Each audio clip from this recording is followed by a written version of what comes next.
With John Cena's shocking heel turn this past Sunday at the Elimination Chamber and the wrestling community flipped upside down. We will discuss some key changes we can expect from this character, some key players we can see along the way, and his true motivation for this heel turn. I'm Wrestling Miles, and let's talk a heel John Cena.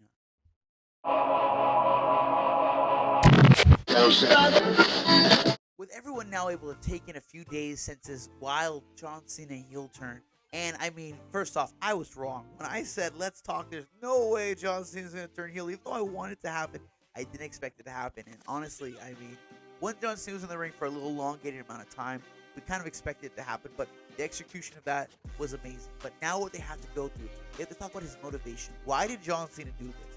Because if you look at it, he had already won the Elimination Chamber. So at that point, you can't say he did it because he needs to get to WrestleMania. He already booked. So now looking back, we saw some clues that we should have hinted at this heel turn. Looking back at the Royal Rumble in this press conference, where John Cena was all happy-go-lucky because he thought he could win the Royal Rumble, and he didn't. And he came back at this press conference with this John Cena we haven't seen for a while, this stern, like, I need to be in this. I need to beat Ric Flair's record. I need to win the Elimination Chamber and go to WrestleMania. It is best for business. And that key word, the best for business line, that should have been a red herring. That should have been an alarm to us. Like, oh shit, best for business. Because that phrase has been used so poorly within WWE, within the history. And when everyone hears that, we know it's a bad connotation to that phrase, to that saying, best for business. So right there, we should have already been like, how he's coming off here. And on top of that, his retirement run, he hasn't been here. I mean, it was hyped up so much. It's not like he preferences that, hey guys, I won't be around for the first couple of months, but after that I'll be there. I mean, after the Royal Rumble, he said he won't be there till Elimination Chamber. But I mean, leading up to this final run, it was kind of hyped as if he'd be here this whole year. I mean, unless I'm mistaken, it seemed as if he'd be here for the majority. I'm not saying the entire every single Friday and Monday and Tuesday, but I'm saying it looked like he'd be here for a little longer than he was these past few months, which has been one time, the Raw on Netflix and the Royal Rumble. I think the easiest route they can go with this motivation storyline is that John Cena just doesn't think he has it. Because honestly, does he? I mean, he has the bald spot's getting balder, the skin's getting wider, and I mean, like, the tan's just gone. I mean, this John Cena character that we've seen when I grew up, this Super Cena, he's not Super Cena anymore. This John Cena character we've seen for the past, 5 years, 6 years, since he's gone part-time, really, is not Super Cena. He's laying down and getting pinned for people that he would usually destroy back in the day. And I'm not saying that's a wrong thing. Like, I'm glad he's going that route. He was trying to build people up. But then you have people like Austin Theory that he's taking pins for that. Did he need to take a pin for Austin Theory? I mean, like, the Cena, like, fuck, man, I thought I was going to win the Royal Rumble. This is my last year. It's my last run. I need to break this record. And if I don't team up with The Rock and The Rock doesn't award me, pretty much guarantee me that I'm going to win this championship. The Rock could be like, hey, I'm the special guest referee, which I don't think is off the table. There's going to be some fishy shit going on with this match. We'll talk later on if I think he's going to win or not. But nonetheless, this John Cena character has to think to himself, man, I've been losing to people I didn't lose to before. Only way I can actually win now. I mean, look how he did CM Punk. He had no hesitation after Punk got taken out to use that as his advantage to win the match. The other option they can go with, and this is the more risky one, which I don't see them doing, because again, at a point when Cena actually does retire, he's going to have to go back to babyface, and that could just happen organically. I mean, that probably was what's going to happen. But they can go the route that John Cena he doesn't feel respected enough within WWE. He feels he's done too much and needs to go down as the GOAT because he is the GOAT. And he sees someone like Cody Rhodes and doesn't think that he can leave WWE in the hands of just Cody Rhodes as is. And Cena's back to show that he is the number one person. He is the franchise. He's the key player. The one in the history books will go down as the best of all time. The GOAT. Doing that route, you kind of shit on Cody a little bit, so I don't know if you'd want to do that. But doing it this route, you could have a better redemption arc for Cody Rhodes. You could have Cody lose to John Cena, kind of proving John Cena's point. You're not good enough to carry this company. You're not good enough to hold this company down. Cena has a title for about 5-6 months. I mean, leading up to his retirement, of course. And then about a month prior, you have Cody Rhodes beat him. You have Cody Rhodes redeem himself through that. So Cody Rhodes is going through adversity during this month, during the summer. And at the end of the year, he takes the belt from Cena again. I could see that path going. I think the redemption would be better doing it that way. If you have Cena be like, you're not good enough, you're not good enough. I am the GOAT. You can't beat me, blah, blah, blah, blah. And then Cody Rhodes rises through that, rises through the hate, and beat Cena. I could see that happening. But it's honestly, I mean, between the two, I don't know. Which way do you go? Do you make Cena doubt himself and think Cena can't do it? That's why he needs The Rock's help? Or do you have Cena doubt Cody? Either way, there's some doubt between it. So I don't know which one's the right path. They could even come up with something else. What do you guys think? You guys think there's a different way they could go for this motivation for this Cena heel turn? Because he already has the fame, he has the locker rooms, he has the publicity, he has the everything he needs. So what else could he need from The Rock? Put in the comments down below what do you guys think the true motivation for this John Cena heel turn will be. So the next topic we have to talk about with this John Cena heel turn is the longevity of it. Because again, John Cena's put out there that he's going to retire at the end of the year. Now with this heel persona, I've seen people online saying he's actually not going to.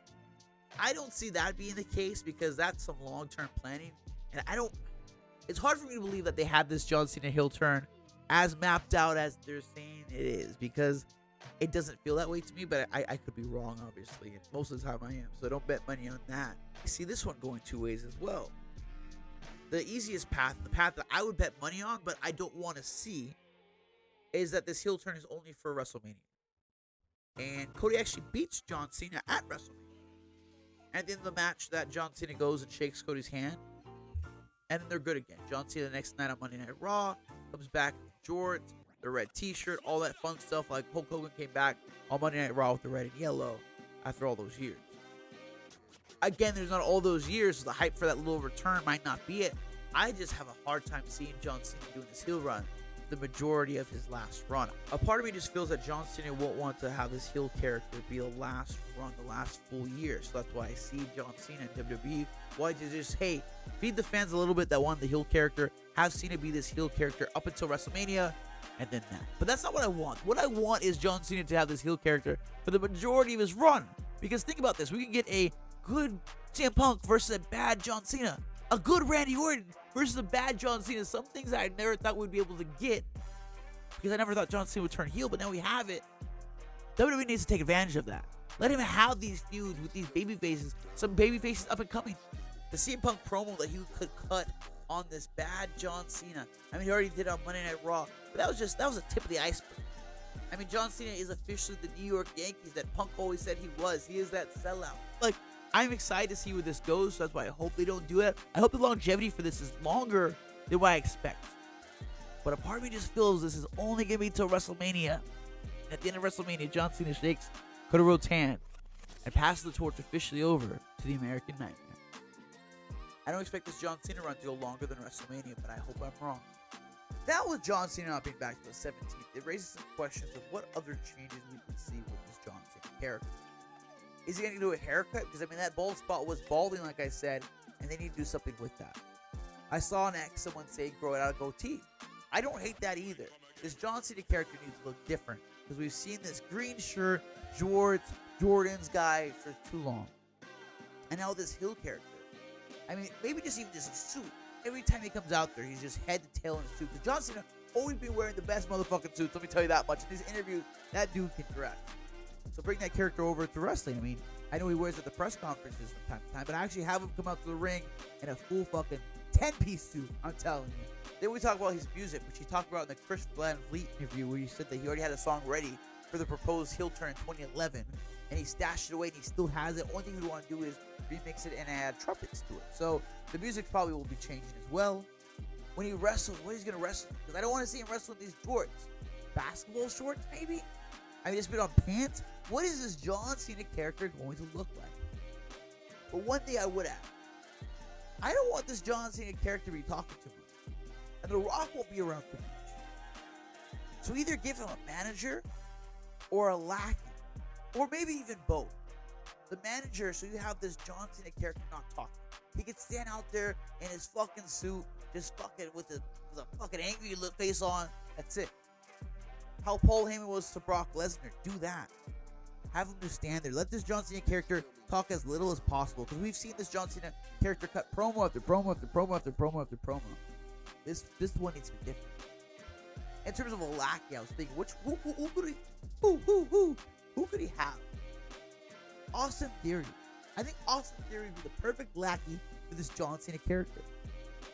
You could relate it as John Cena wanting revenge for Austin Theory beating him. So John Cena goes to The Rock and says, hey, I need someone. I need some extra protection. I need something. He gives him Austin Theory. Austin Theory then takes all the bumps that this John Cena character can't be taking during this run. I mean, John Cena needs to be taking as little bumps as possible. He needs this Austin Theory guy to be taking all the hits for him. Eventually, you can play it on to Austin Theory having a babyface run, being treated like shit, finally standing up for himself. I feel that WWE eventually wants to go down that babyface path for Austin Theory, so why not do it this way? It makes sense with John Cena losing to him. Have John Cena lose to him again later on. That's just a theory. I don't. Just a theory. I didn't plan that one actually, but that's just a theory. Obviously, it could be anyone. It could be a lackey. I just think this John Cena character needs someone to be taking the bumps for. He doesn't need like Omos to be his bodyguard. He doesn't need something like that. He just needs someone to be taking bumps. Below, what other changes do you guys see coming to this John Cena heel character? Will he have a manager? Will he have a haircut, a goatee, dyed hair? Tell me in the comments below, because honestly, it could be anything at this point. And just like that, guys, another episode of Let's Talk is done. I'm your host, Wrestling Miles. Thank you guys for tuning in. As you guys can see, I do TikToks, I do YouTube. I'm going to do some more WWE 2K25 content coming soon. Other types of videos, reaction videos, stuff like that. Please comment below, subscribe, and like. I'm your host, Wrestling Miles, and I will see you guys next week.